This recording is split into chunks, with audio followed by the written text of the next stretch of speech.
issue is connected to the monthly service charge that we pay for the Yaka meters and the general complaints on the Yaka meters.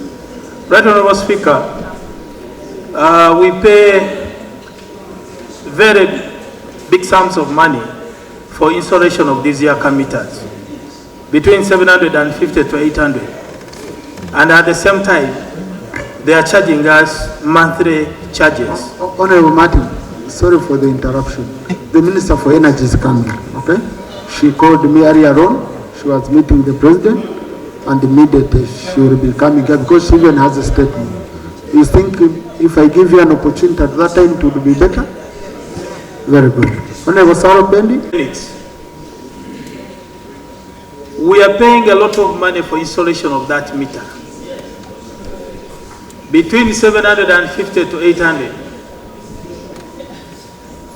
Really, there is no further justification that we should again go ahead to pay for the service charge. Second, Right Honorable Speaker, the general complaints. The new Yaka meter, it is presumed that its consumption is so high compared to the old one. The new Yaka meter, Right Honorable Speaker, if the units run out, you have to look for a neighbor and plug it in. Then that's when you can be able to load. I imagine a situation where you are about half a kilometer to your neighbor, or late in the night, and all your neighbors are sleeping. You cannot approach them. Second, Right Honorable Speaker, these Yaka meters, if you are loading, the digits are so many, in that if you have a challenge with your sight, your eyesight, it is very difficult for you to load. I have witnessed it. My mother, whenever I send her, she gets challenges to load these units. Right Honorable Speaker, these very Yaka meters, we have a challenge when we are loading them. The network is always a problem. As you are loading, they tell you, wait. The units are not coming on the screen. You end up loading another one. So these are the challenges, Right Honorable Speaker. My prayer, the service charge should be scrapped. When MTN had just come and Airtel, they were charging these services. But as a result of competition, we no longer have these charges.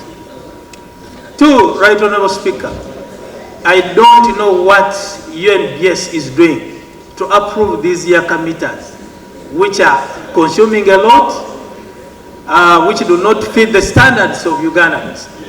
Right Honorable Speaker, it is important that UNBS should approve these Yaka meters, which can fit the standards of Ugandans. I'm also praying that we get automated Yaka meter digits, so that immediately you load on your phone, it automatically goes on, to save Ugandans who have challenges with their eyesight. I thank you, Right Honorable Speaker. Thank you. Honorable Speaker, I have heard the complaint from my colleague. It touches technicality of the Yaka meters, and what we are going to do is to go back. We will capture all the complaints that he has raised and interface with the Umeme and make sure that we rectify so that we can give good services. But Right Honorable Speaker, all the meters and other gadgets that we use are always checked by UNBS, so including these meters. So your Right Honorable Speaker, it is a very serious issue that a colleague has raised, and we are going to make sure that we rectify it. Committee on Energy, I assign you this issue. Report back in 1 month. Next item. There is a man-made crisis. In January, in preparation for the events, the international events that our country was hosting, CISPOC, NAM, G77, government had to clean the street so that we have a beautiful picture when the visitors come. From the cleaning, nearly 100 children were removed, those street beggars. And they were taken to Masulita together with the leadership of NAPAC and partners who supported us. 425 of those children were resettled in NAPAC and put in 3 schools. The partners have been supporting up to now when they are fatigued. I received a call on Monday from primary school teachers, teachers that are keeping these children on our behalf, these victims of trafficking. They are overwhelmed with needs. The children don't have the food. They don't have even beddings, the medical condition. The teachers are overwhelmed. They were doing this duty on behalf of government. Now, my district wrote to the Ministry for Karamoja Affairs, to the Ministry for Disaster. There is no response. There is a risk that if the teachers give up, those children could get back to the street. And that is the risk we want to avoid. Secondly, Mr. Speaker, the Ministry of Education said that a policy is going to be out against boarding. If that policy is implemented, the future of these children and all the other children in our region will be bleak completely. They will not have education. It will mean that education is prohibited for that category of people. I have my prayers which I wish to submit. One of them is for the Office of the Prime Minister to support and supply the immediate needs, food and beddings, for the 425 children who are in school now. They will not even go for holidays, because if they go for holidays, they risk being trafficked back to the street.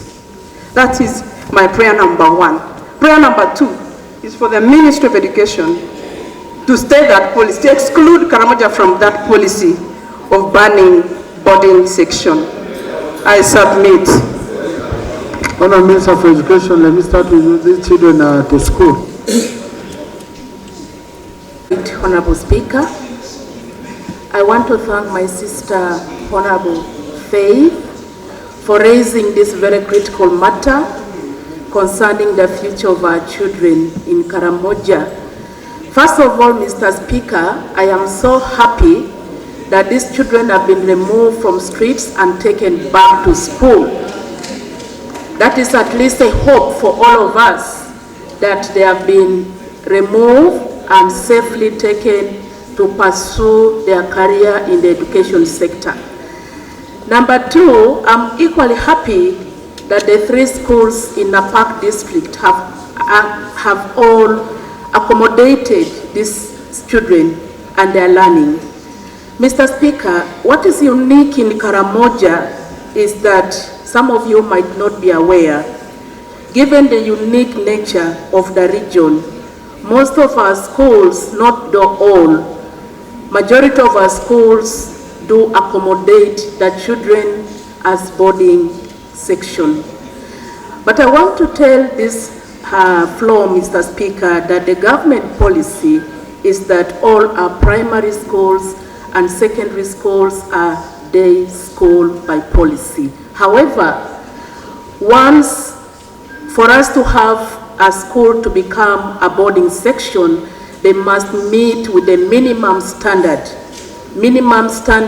with all the available, whatever we want to make a dormitory to become, a school to become a dormitory. Honourable Minister, yes. Can I suggest, because you see, when such a pronouncements usually come in the public goes for these members of parliament for answers.